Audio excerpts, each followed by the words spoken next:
It's really nice to be in space with you all today. My name is Amira Dalla. I use they, them pronouns. I have been in privacy and security for over 15 years now, and I've existed at many different parts of it, from research to advocacy to action planning to actual cyber resilience within communities, organizations, or locations. So I've done a bit of a gambit throughout security, thinking about processes and frameworks for both people and organizations and nations as a whole. In my everyday life, I work at Aspen Institute, which is a think tank, thought leadership on their cybersecurity programming.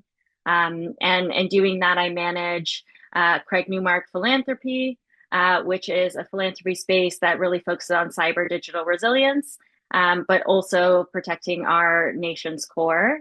And so I'm integrated into these spaces and I'm working with communities on the ground every day. So much of what I've learned through my research and through work is that, and this is not an ideal scenario, that as time has gone on and the threats have increased in this space, our actions have actually decreased in the space. So as individuals, we are doing less to protect and care for ourselves online, even though the risks and the threats have increased, which is alarming for any one person. But as a researcher in this space, extra alarming, because as you can imagine, this is not how trends usually go, especially when it comes to things that are important, that I believe are important for us and our communities. And so I started digging into all of this. And today we're going to talk about how we build something like digital resilience that is grounded in both community, care, mutual aid, and among other things. And looking at how we actually can reverse what I think has been a colonial mindset around security being a one-way street. So something you need to do to protect yourself. And flipping that script on actually security is something we need to do to protect ourselves. And I'm going to talk a little bit more about that framework in a bit, but I just want to call out that putting individuals in the one-way dialogue of something we need to do for ourselves, I believe has been detrimental to how we've actually been able to take action. And we see this online every day when we hear people saying, you need a VPN, you need to enact this security process, you need to pay for this X amount of thing, versus the how do we actually do this together and what does it mean to do that together? Those are the types of stuff we're going to talk through today as a team.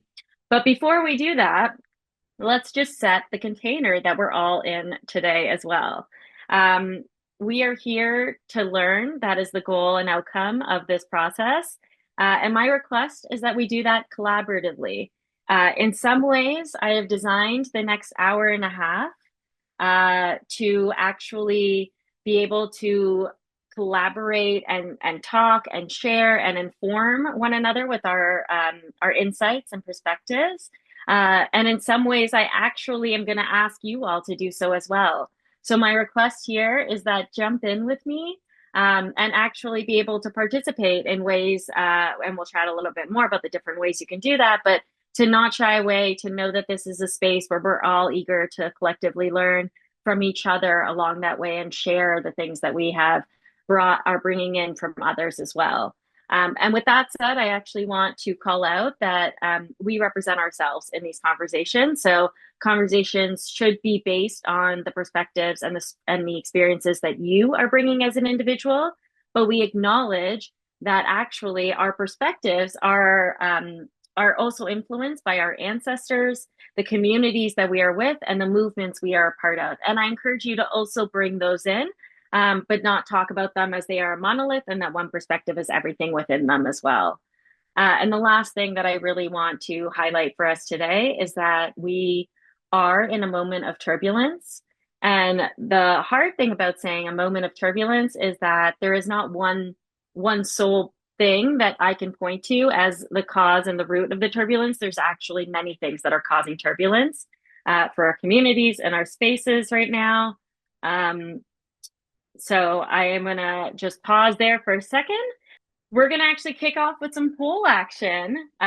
So Sarah's going to list up different polls at different times. Sarah, while you get that ready and before you press play on the first one, There will be three answers for each poll. What's going to happen is a statement's going to come up, and then I'm going to ask you all to participate in selecting which one is the best answer for you. To be completely transparent, I will not see whose answers are what. We will not search them in the back end or any form of recording of them. This is just a gauge for all of us to understand where we are, and we'll connect this back with some material later.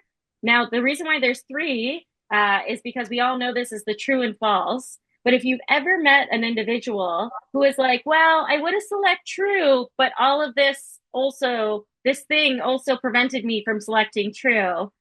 You are in the sure category.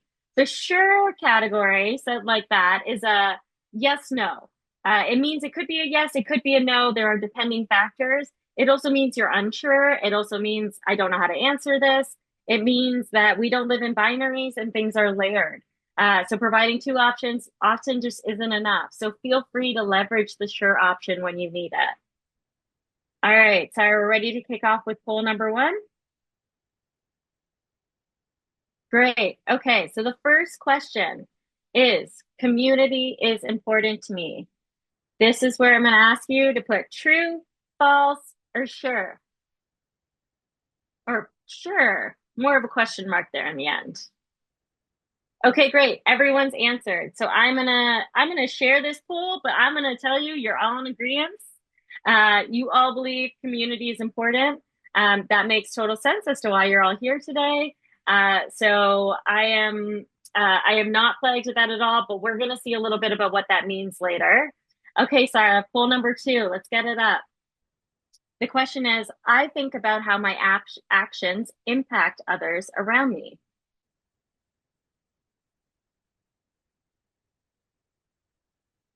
Question number two is now open. We want a true, a false, or a sure. Okay, everyone's answers are in. I'm going to share the results. No one should be surprised. We're all thinking about how our actions impact other people. I get it. That's why this crew is here. All right. I promise we're going to get into a little bit more sticky situations, but it's great to see we're all in community. Question number three. I understand the importance of collective care. We'll just give it Sarah a second to whip this poll up.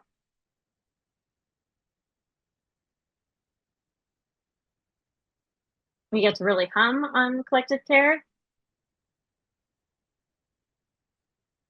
Sarah, I'm just seeing poll two back up. So if we can get poll number three.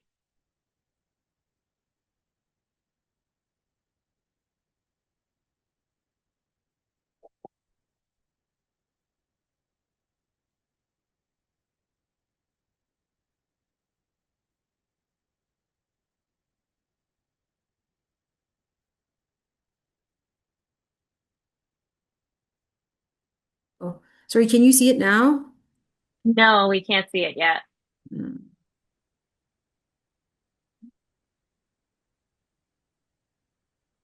Okay, in lieu of a poll, what we're going to do is we're going to jump into chat. And if you are oh, there we go. We got number three. Don't worry about chat. All right, true, false, sure, energy.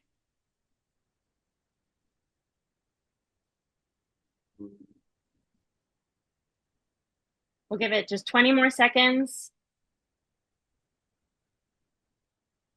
Okay, great.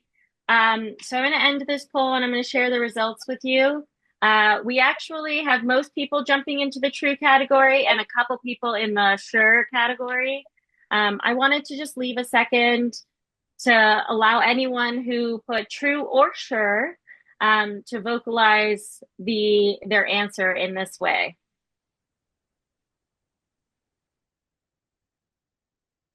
Anyone want to come off mute?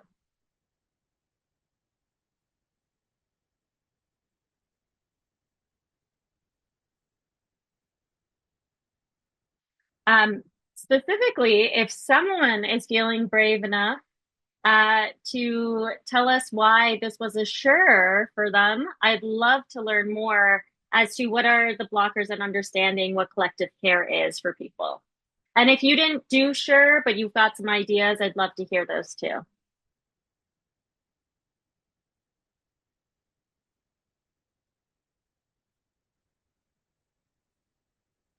Yeah, Minnie, feel free to come off mute. I just asked you to unmute. Let's see if that works. Hello? Yeah, Oh, we that hear works you. now. Hi everyone, my name is Minnie. My pronouns are she, they. It's why I understand. So I think the importance of a collective care is that we're all in community with each other, and so we protect ourselves in the ways that we know. And we are the stewards of our own communities, our own rights, and our own personal interests. So, the importance of collective care is in a way where, for example, I know that my neighbor has accessibility needs. If I don't see my neighbor for like a few days, I know that maybe she might be depressed, knowing that she has a history of mental health issues. And so then I can gather all my other neighbors or my friends to knock on her door and see if she's okay, send her a text, and then do the things that she needs, which is get her meds or bring her some food or co-work or help her clean her house. So really small acts. Those are really examples of a small act of collective care. And then it can magnify to bigger ways like us taking this workshop or even another example would be keeping each other accountable, which is another form of care. Yeah, those are great examples. Um, Minnie, I really appreciate you sharing that collective care can often and most tangibly feel like the people around us in our everyday lives and how we show up in ways that they need support, recognizing and showing up in those ways. So appreciate you bringing that into the conversation. I also am reading the chat. I appreciate people that have shared that they selected sure because collective care is a process that they are still in. I think that is incredible to be in part of that and also acknowledging that you've got a lot of learning to do. So appreciate that, Marcia. Also, just one flag. I realize that because we are going more lockdown on our security, you can't unmute as easily. Minnie just demoed a great way for us to practice, which is just raise your hand and I will make sure you're unmuted. So if there is a moment where you want to talk in the future, raise the hand and we'll go through that process. Okay, we're going to keep moving on through these. We've got three more. Sarah, can you get us up the? Oh, wow, Sarah with the quick hit. Okay, question number four. I use digital security tools and services to protect myself online. True, false, or sure?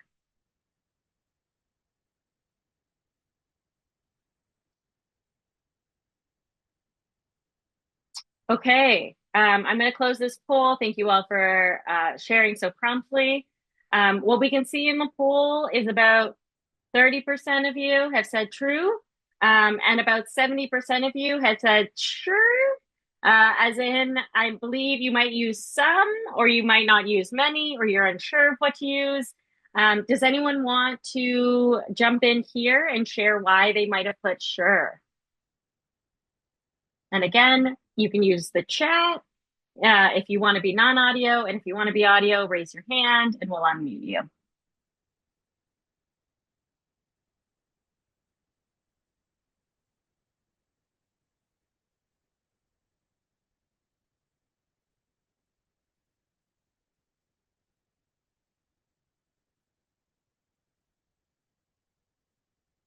Okay, there we go. Thank you. Hi there, I'm Yasmin. My pronouns are they and she. I just said sure because I feel like there's such a plethora of digital security tools, and I really feel lost about the majority of them. Even something as simple as having different passwords for everything feels like overwhelming. Password managers, like I can like use them, but I know there's definitely still stuff that I'm repeating passwords. And I also know that's just like scratching the surface of digital security. So that's why I said sure. Yasmin, thank you so much for vocalizing that. I also appreciate in the chat that others have echoed the overwhelmingness and that the amount and selection of tools is just hard to navigate for any one person. And let me tell you, I hear y'all. Don't worry. Like that is very much on par with where research says that most people are. Okay, we're going to keep us rolling on to question four. which is I know how my digital security impacts those around me. Sorry, if we can get this quiz poll up. There we go. We'll keep it open for a minute while everyone responds.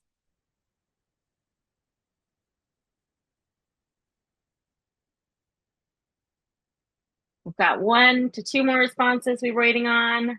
All right. Okay, we're going to close us out now. All right, I'm going to show you the results. This is the first time we've had false in there. It's good. As I said, we don't like the binary. We need to like move around. People have different answers, different experiences. We kind of have a little bit of a spread with a little bit more on the sure energy here. Anyone want to vocalize where they were coming in on how their digital security, like them on their true, false, or unsure how their digital security impacts others around them?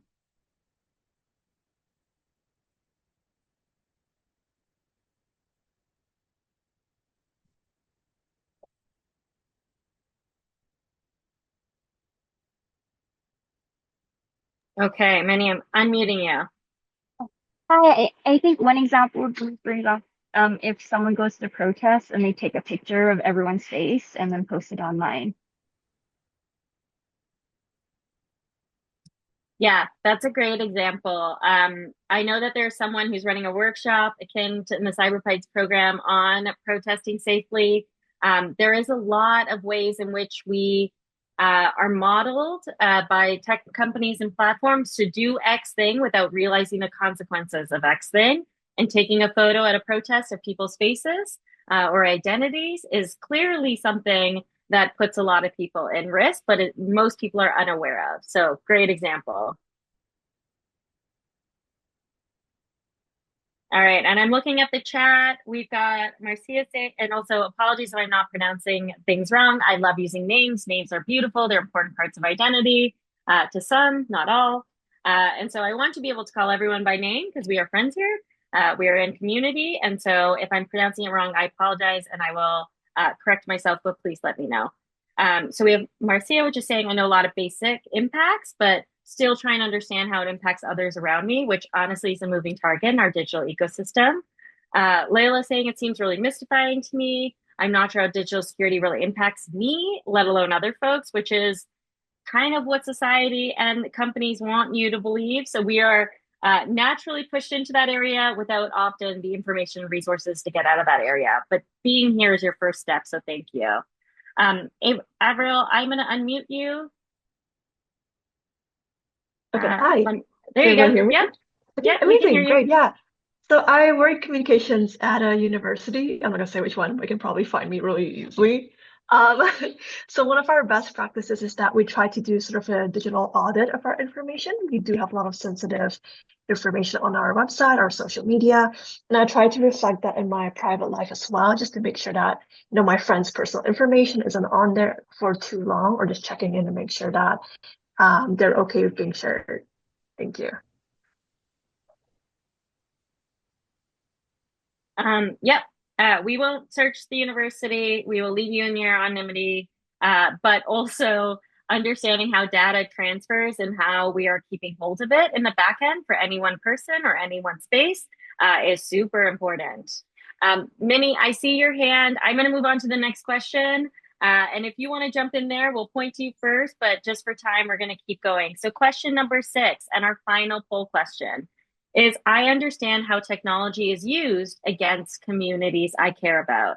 Now, I'm not specifying any which community. I want you to reflectively think about the communities you care about and understand how technology is either used for or against that community. And then please answer in the poll. We'll give it another couple seconds. We're waiting on a few more answers. Oh, and thank you for that clarification, Minnie. I thought you were so excited. I was here for it. I was like, please keep these hands coming. Okay, we're going to end the poll and share the results. So what we have here is about 67% of this crew being like true. I have a feeling that that crew is the one that's like, we're here because we know this. And then the split on false and sure.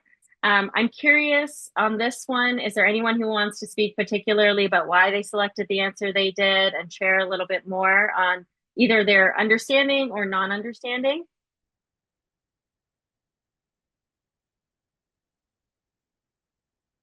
Great. Marcia, I'm unmuting you. Thank you for raising your hand.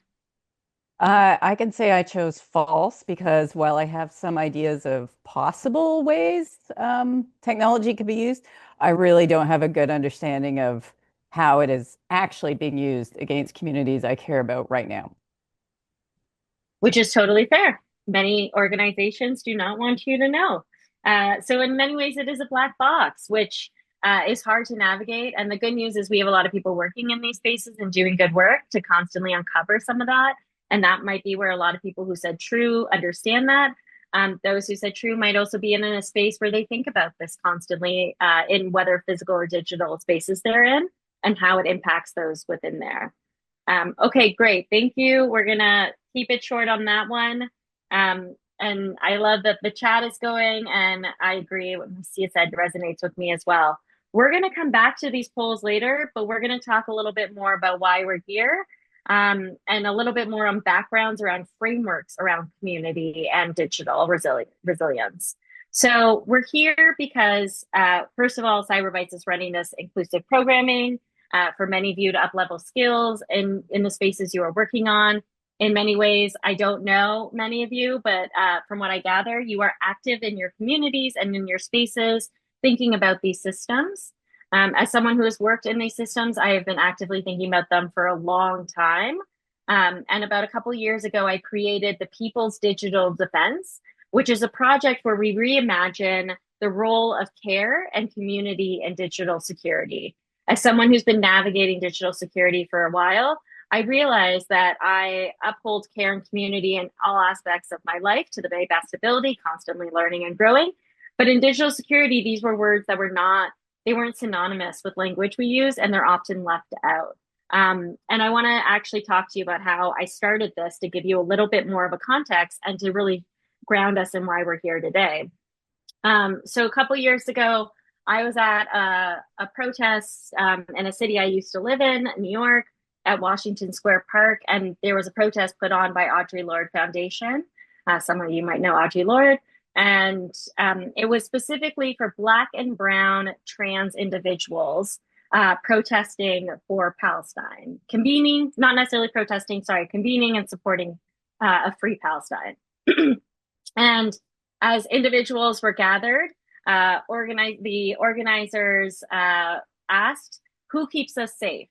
Now, many of you might have heard this at events before. It is narrative many of us have heard in movement organizing. And reflectively, without thinking about it, the audience replied, "We keep us safe."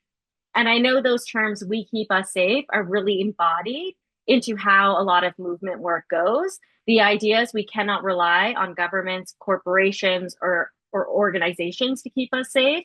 We as individuals need to take care of our local communities, thinking of Minnie over here, supporting community, neighbors. We are the ones who realize that the communities we care about are the ones we need to be able to stand up for and constantly be protecting. Now, irregardless of that being something we all really well know and responded with, "We keep us safe," I had a moment at this event where I realized I was looking up. I looked at drones over my head. I looked at us being surrounded by police officers with body cameras on them. I saw photographers and press taking photos. I saw half of our audience not wearing masks or any sort of covering in identifiable gear. I saw the other half taking pictures of us as a collective. In some moments, these are pure joy to be in community. And in some moments, I had questions where I started to wonder, what does it mean to keep us safe amongst digital systems? What does it mean to show up in physical space when it's actually digital space where the power is in identifying us and harming us? What does it mean that we need to change or do in the settings we have been in? In so much of our community-based work or our movement-based work, we have been adapting to the way technology and society has been growing. But when it comes to digital systems, we have not necessarily updated the mandate. You don't go out to events and they share, "This is all the things you can do to make sure no one online is harmed as a result of this physical event." There's a big disconnect there. And while everyone's intent is to keep our community safe, we as a community actually lack the resources and skills and know-how to be able to do so. And that to me was a big trigger. I was able to take back that learning. I was able to talk to a lot of individuals and say, hey, did you realize this was happening? Do you know what that means? Do you know what you would do in that scenario? And what I realized is there was a lot of disconnect. And I'm going to bring those poll questions back at us because they were important. So what we saw throughout a lot of the conversations that we had was that a lot of people were able to understand that community was important to them. They think about how their actions impacted each other. They think about the importance of collective care. Just amongst our polling, majority of you said yes on all three of those. And that is not shocking. You are all people, I assume, who have showed up, raised your hand, that you care about this work, you want to learn about it, and you want to proactively support your communities. None of that is surprising for me. Most people in these spaces tend to also say yes on there. Where we get murky is the last three questions I asked. And those answers for us collectively here right now were also a little bit murky. So a lot of people actually fall down when they say, I don't know if I'm totally sure if I use the right digital security tools and services to protect myself online. And then they actually said, most likely, according to research, a lot of people are like, no, I have no idea how my digital security impacts those around me. So far, I have been told that I should worry only about my own digital security, not about anyone else's. And so a lot of that is when I talk about that colonial mindset of security and safety is your responsibility, has been trickled down in research to saying a lot of people don't know about that because a lot of people have not actually thought about it. And the reason as to why most people don't realize or haven't thought about it is because a lot of people are unsure about how technology is used against communities they care about. And this can be attributed in many ways. It could be that they are confused about how technology is used against them. They are confused on what is being built on technology. For so much of it, it is a black box. We are not supposed to know how it works. And I promise you, as someone else brought this up too, the more I know, the more I wish I almost didn't know. But the more I feel accountable to sharing that with others, to making sure we all understand so we can actively try to protect our communities. Okay, and I'm just going to take a quick peek at the chat and just remind you all, in this phase, I'm doing a little bit more talking for the next little bit. So if you have comments or reactions, please jump them into chat. Again, want to make sure we're all learning together with this, and I'm happy to take questions ad hoc. So this is where the landscape currently is. And this is what we actually need to adjust. So this is the work that I do under the People's Digital Defense. And the reason I have focused so much on this is because I have been conducting surveys and research for the last 8 years on consumer behavior around security and privacy. And what I've learned is that actually over 3/4 of us are very, very concerned about our privacy and security online. And then when we've researched following up with those 75% of people, what we have learned is they actually are concerned, but they're unsure of what to do. So the concern is not meeting actions, which is, if we bring this back to the example I made at the beginning, people know that digital threats and risks are increasing, but are doing even less than they have been doing in previous years as a result of that. And the more we see those threats grow, the more we're concerned and the less we're doing. Now, none of this should surprise anyone. I'm just listing out basic human behavior, but this is really helpful for us to know as we ground ourselves and where the environment's at and how we're going to move forward as a result. But when we bring this back to community, I am constantly thinking about the different threats. According to the research, we have seen Black and Latino Americans experience cyber attacks at twice as likely and lose more money compared to white Americans. I'm actually working on an update to this research right now, and we're seeing that this research is actually getting worse. We're seeing communities of color as a whole actually lose substantially more money to cyber threats than white counterparts. We're also seeing these communities be more shamed, be more fear-based, less understanding, less willing to take on security risks because of all of the processes that are a part of this and how they've been targeted.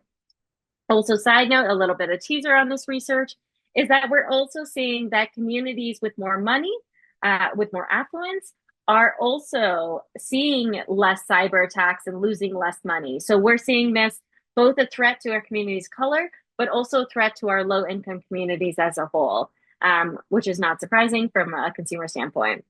Another threat we're seeing is security forces employ digital targeting as a means of gathering or creating digital evidence to support prosecutions around LGBTQIA plus people, communities, Two-Spirit as well in Canada. This is directly from Human Rights Watch. So we're seeing gender and sexuality targeted heavily online through digital threats. These can be in really vulnerable places for these communities. There are a lot that exist on dating apps. There are a lot that exist generally across programming and also social platforms that are often, as academics have called, putting people back in the closet by hiding them, by making sure that their voices are not included in those spaces. And then another threat, we're seeing that research shows threat actors are more likely to target immigrants or non-English speakers than other demographics. Oftentimes, scammers are preying upon those who are newer to countries or spaces, who have low-level English, as a way to make sure that they click on scams or threats, pushing them more into phishing or malware or otherwise. This is particularly harmful for these communities. It makes them very wary of the internet, of the space they're in, the country they're in, of people who have accessed their information. It can be a really repetitive, violent cycle. These are just some communities that I've listed here. They are no means representative of all diverse, often historically oppressed communities. But it's showing you that how, while we don't realize it, the communities that I personally care about, communities that often many of us surround ourselves with or identify with, are not only heavily impacted by cyber threats and programs or attacks, but they are actually standing to have the most to lose on them. And they are the most impacted in these spaces. So this is actually, cyber threats and attacks is a racial justice issue. It is a gender issue. It is an immigrant issue. It is so many issues. It is a geographical issue. And it is beyond the issues of our communities, but it is something we all collectively have a stake in when you are based in community organizing or movement work as a whole. And so I just want to make sure that we see and feel these threats, which I don't expect you all to experience this in your everyday life, but I imagine many of you have already had experience with that. And like I said, these threats are representing systemic injustices and have emotional, physical, and economic impact on vulnerable communities. This is a full range spectrum. If you have ever talked to someone who has had their entire systems taken down, lost a bunch of money, we know that this is rooted so much in fear, overwhelmingness, and shame, which our spaces, our community is often put in as a reflection of systemic issues that just further puts them in spaces that are reflective of that cycle that actually, like, we need to break, we need to get out of, but are actually very synonymous with what is happening as a whole around us in so many different ways. And I really think it's important to highlight here the emotional toll that this has on people can sometimes be really detrimental in ways that we don't see or feel. And I really want to acknowledge that. So the reason why this is very important, and the reason why we need to consider our security in all spaces we are online, is that every move we make online is a data point, and our data leads to every person we interact with digitally. And so I love the example that was brought up earlier by Avril, that you could be unassumingly working somewhere where you are in control of someone's data just by a sign-up sheet, just by processing information for students, for professors, for people within an organization. You have control of data, and that data is very valuable, which means not only are you accountable for how that data is safely kept, you're accountable for how that data is safely distributed, is deleted. In any ways, those are actually key points about an individual that can lead to any numerous amount of effects or attacks. And I do want to say this very clearly. Corporations and governments are so keen to have the information of data about communities, because what they do is they map and track that.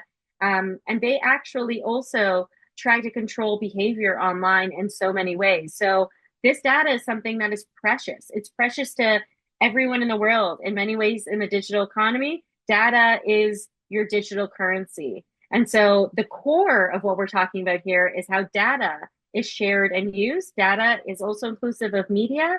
And together, we're going to unpack how that actually happens and what we can do to keep us safe. Okay, we talked about some doom and gloom. It's not always fun, but I needed to do that to ground us in our understanding of actually what we know, what audiences around the world know in our North American setting and Turtle Island. And I want to understand now what we do about it, and we're going to do this together. So I'm going to ground us first in this quote that I really love, that I've always held dear to myself in the work and practices that I operate in.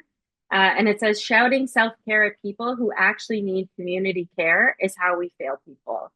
And so right now in security landscape, in the industry, in these spaces, we are actually pushing people to do the thing for you. We are telling you that you should have that VPN, that you should have that password manager, that you should do X thing. Whereas I'm asking and encouraging us all to flip the script and say, actually, what should we do collectively?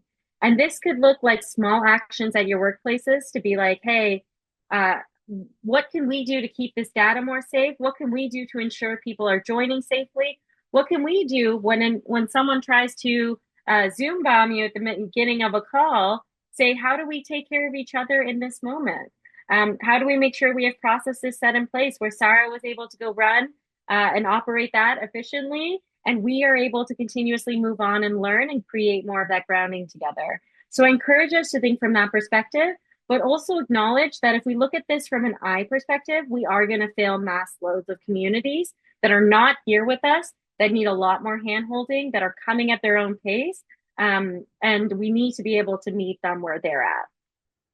So, basis of what we're here is digital security shakes its hand with collective care.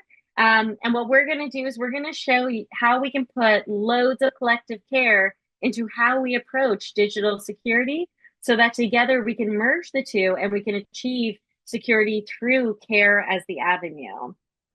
And we're going to do that by breaking down how we communicate with each other, how we actively stand up with each other in physical space, and how we actively use more tools in security.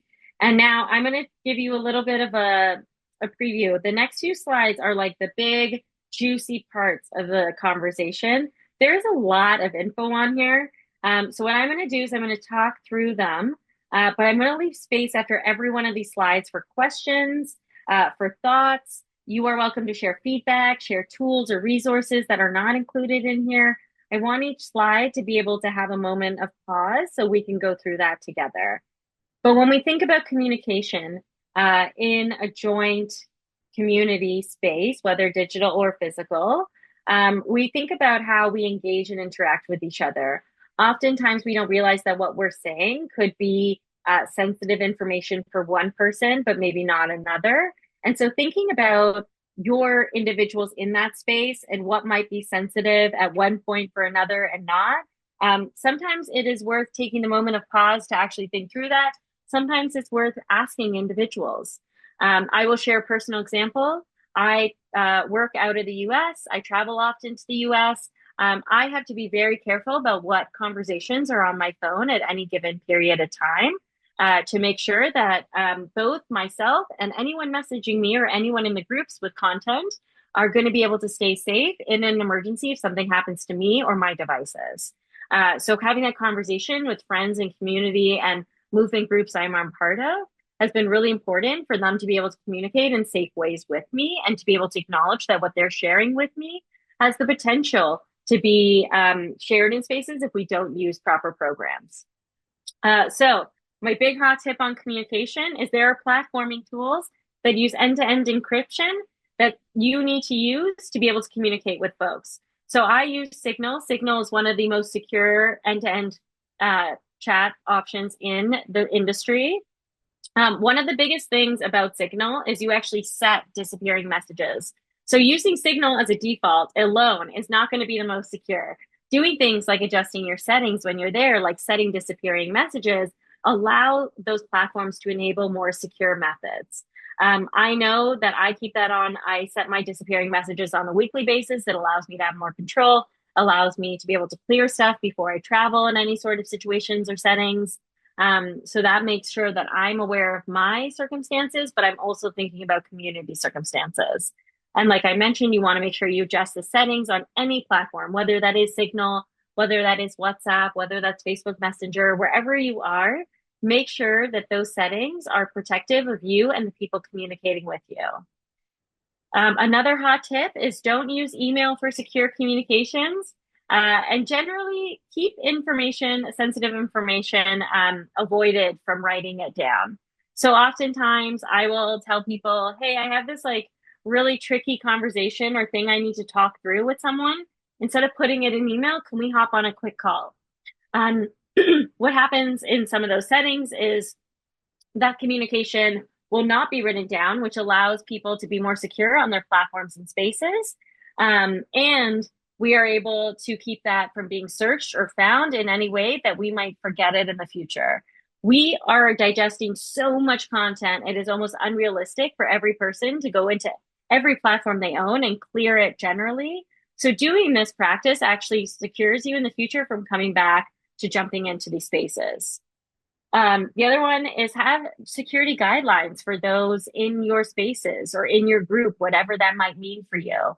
Talk through with those individuals what that could feel or look like, concerns that are being brought up by the community or spaces. And then make sure you have like sort of a practice that you use with your community. Be like, hey, people are traveling a lot during these times. Let's use these channels for more secure communication, or otherwise that might make more sense. Another thing is your data that you have accumulated since the internet has been created is abnormously big. There is no way for any one person to have control over their entire digital footprint.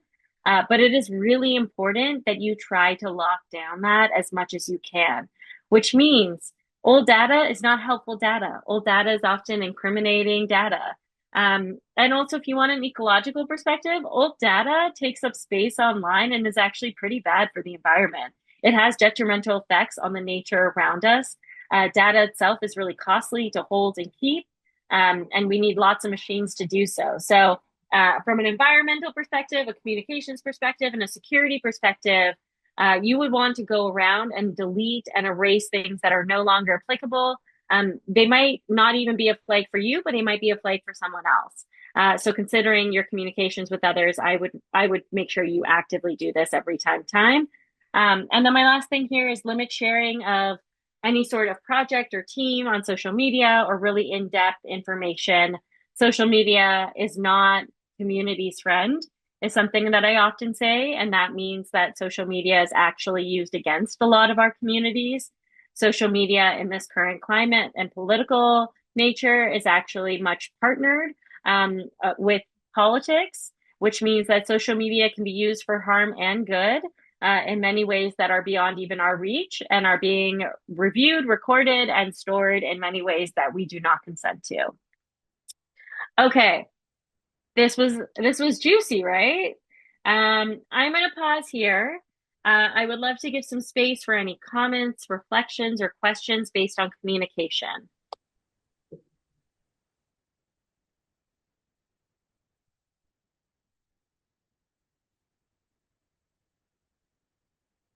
Okay, and just like a quick vibe check, because I love a good vibe check. Is everyone okay? Are we following? Are we going too quickly? Is this making sense?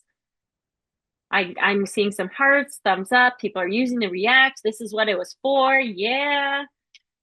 I'm seeing, all right, lots of Reacts. Love this. Thank you. Appreciate it. Okay. Thank you all. We've got about half an hour left and we've got a bigger activity at the end where you all will break out. So I am going to keep us moving so we can keep going. Appreciate you all for supporting and acknowledging in that moment. Okay, the next big one is physical safety. I also want to preface this with saying these are not all the ways to be physical safe in community, but these are a lot of the ways, and they help shift our frame of thinking of what and how we do. So at its pure basic form, go into your device, go into the apps and the settings, and turn off your location. when you are in places. A lot of these apps and platforms want to track your location everywhere you go. What it does is it gathers as much data as it can from you, and then it maps you to physical places and things based on your behavior. And in some cases, it actually shares this with spaces like police forces and others in ways that are harmful for our communities. And so, to be perfectly honest, no one ever needs to know your location setting in many sort of things. Like, I'm pretty certain that's something that only you and you care about. And I don't mean that in a disrespectful way. I mean, like, sometimes it's really cool to track this, but most of the times, like, I actually don't use any of those settings and I don't have a value for it. And even if I did, that value does not outweigh the harm that someone else tracking my location settings will do for me. So this is something I've analyzed. In some cases, you might want it. But also, if you are posting things that have location settings, I recommend posting them after you have already been there. It's a practice that I use. And it is something that I make sure that, like, I don't ever really care for people to know when I am in this physical space at a physical moment. That's actually something often social platforms have encouraged us to do so they can track their location instead. Okay, the next one is remove facial recognition and biometric logins on mobile. This is in specifically if you are in physical setting where you might be around police force or protest or other sorts of spaces. No one should have consent to open up your devices other than you, but in some places like at borders, in some places at protests, you can have these devices used against you if someone holds those up or uses your own body to unlock them. So just as a straight shot, don't do it, because if you can imagine just how many of your community, your connects, your people, your comrades are all in your device, you know that that's a really special place that should not be accessed by people who have a history of harming historically oppressed communities. The other one is minimizing recording and documentation of people. I love that this was brought up earlier. Thank you, Minnie. So, if you are in physical space with community, be conscious of how you are documenting people. In some cases, people will give consent, and that's okay. In many spaces, there is no consent that is often able to be provided.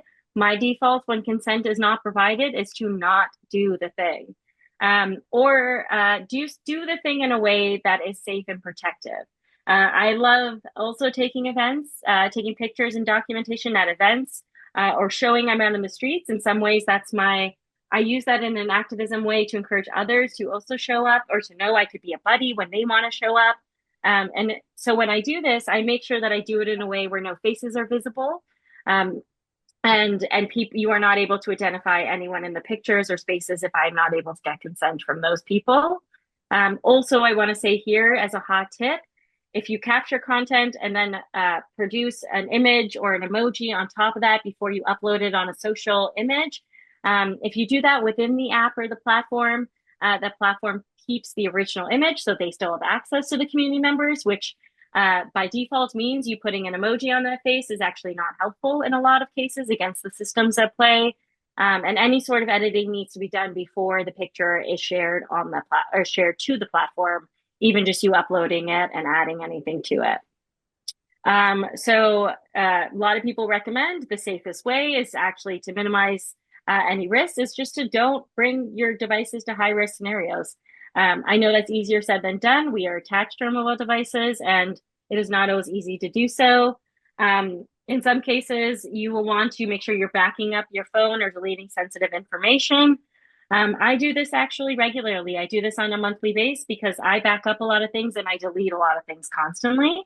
That is how I make sure that at any one point, if my device is being taken by an individual, I have made sure that I know what is being done in the last little bit and whose information is accessible on there.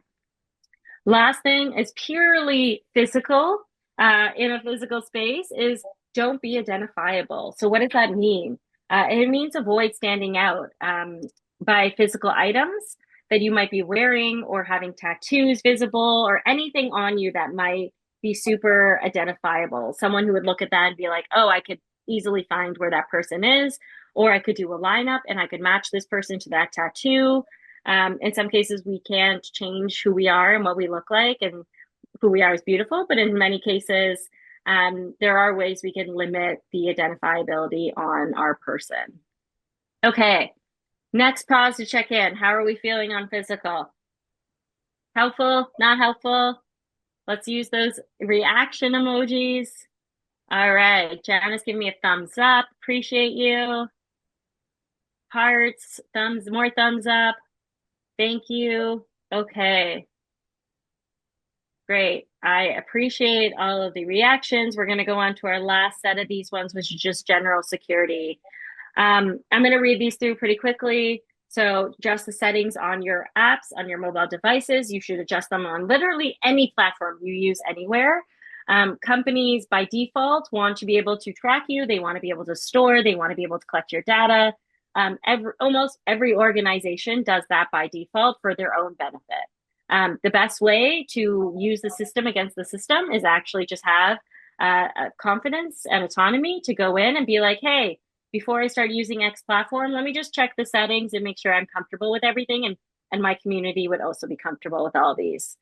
The number one best tip you can do to protect your security online is to install updates when they are available. When I tell people this, it is actually shocking because I'm like, this is actually so easy. It is either enabling your automatic updates or when you see that message pop up, click yes right away. The reason for this is because when cyber threats are detected on any given platform, the industry as a whole creates bugs and patches, which they then push in automatic updates. If you do not do those updates automatically, it means your devices are vulnerable. Depending on how big that attack or threat is, we don't know how much time before others are impacted, which means doing an automatic update is like, it is top tier. If you take away one thing from this and do that, I'd be like, cool, you're on your way. You are already improving the security ecosystem for so many around you. Use a password manager and create strong passwords. Passwords are gold online. We want to make sure that you are not using the same passwords across devices. You're using unique and strong ones.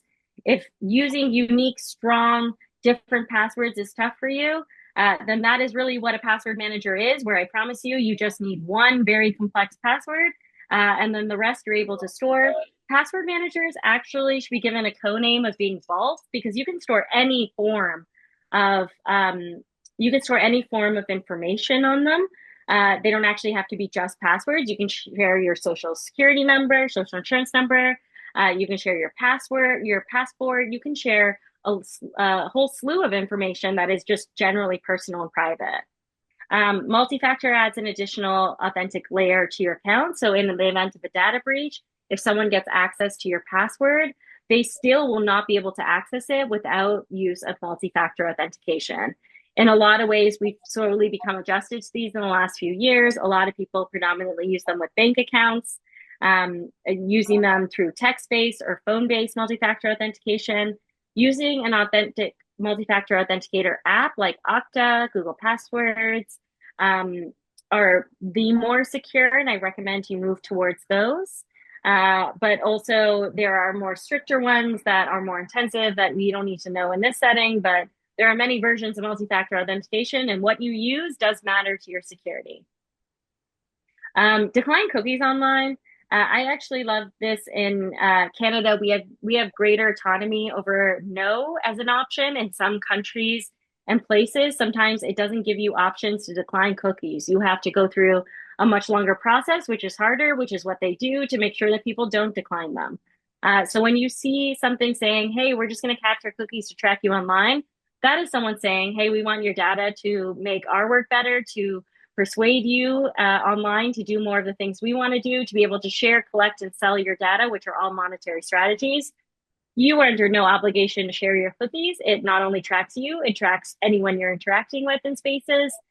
Make sure you decline. It takes 2 extra seconds. Don't do it. Okay, opt out of facial recognition. We covered that. Delete unused account. Your digital footprint trail is important. We don't want it. Don't fall for the phishing hook. Take your time. Pause before you see anything online. Your best first line of defense online is actually to slow down, which is because of the fact that most threat actors and people in these spaces are actually using urgency as the reason to get you as a hook. and limit sensitive info when sharing with AI. Okay, quick pause there. I'm going to look at the chat. It seems we have people who didn't know about automatic updates. I told you, if that's one thing you take away, I'd be really proud. But I also see that automatic updates aren't necessarily accessible because of older devices that don't receive OS updates. And Marcia, I actually really appreciate you raising this because in many cases, these things are not made to be accessible. In many cases, these things are actually made to be inaccessible and not impact communities. And there's a reason why, in a lot of study and research I'm doing right now, we're seeing individuals with more affluence be less likely to be hit with a digital attack or scam because they often have more money, because they buy newer devices that lead them to being more protected. Again, systemic and not very ableist and affluent in many ways. And so, yeah, if you're using an old device, I would say that you should then be aware that updates are not always going to be usable, and that is a vulnerability for you.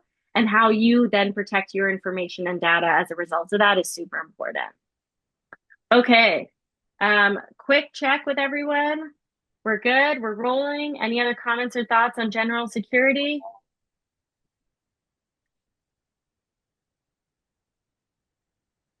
Okay, I will say we don't have them right now, but the cat energy is really high in cybersecurity as a whole. And I love that it's showing up on this call. So Yasmin and Sarah, thank you so much. Keeping us grounded. We love our feline friends. Okay. The last example here on general security, I just want to tell you is there is an organization that I love being in community with in New York. And if a year ago, they actually, well, okay, I'll preface this with saying previously they had on every event form a part that said on their sign up, I commit that this is a safe space and I will do everything I can to make sure that the safety code is upheld and that I'm providing safety for everyone around me. A year ago, after intensive research, they switched that code of conduct to this, which is a shift towards how we understand that safety is actually dependent on not just ourselves, but everyone around us. And the only way to remain a safe space is rolling with a crew that cares about safety for not just themselves, but everyone around them. And to do so, we need to take care of not just ourselves, but others.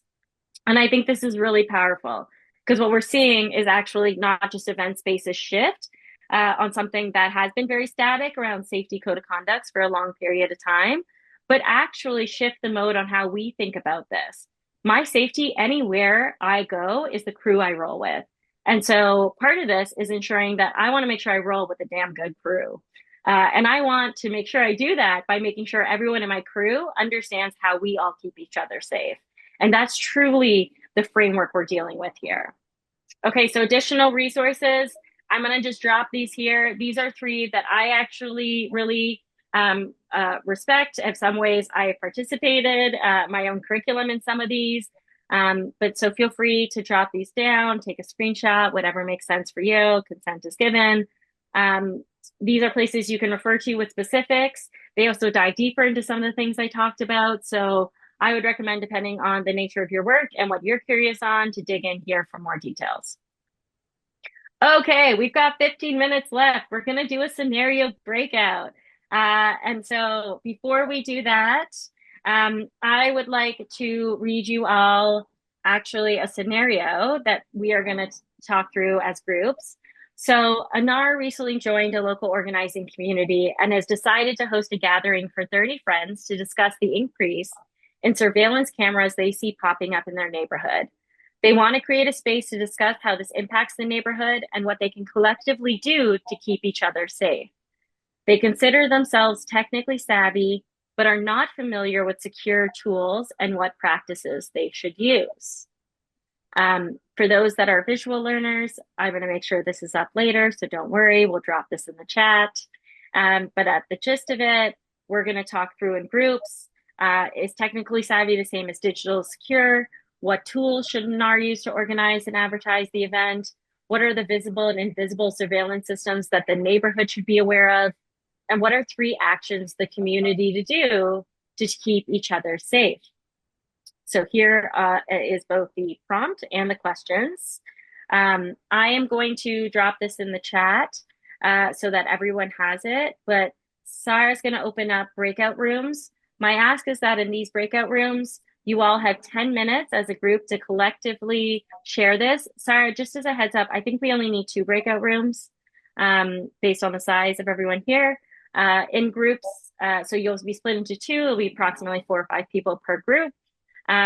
Discuss through this. If you don't get too far, don't worry. We'll call you back under 10 minutes, and then we're going to do a quick share out. So in your groups, please select someone who can note take and be able to do like a 30-second to a minute share out afterwards.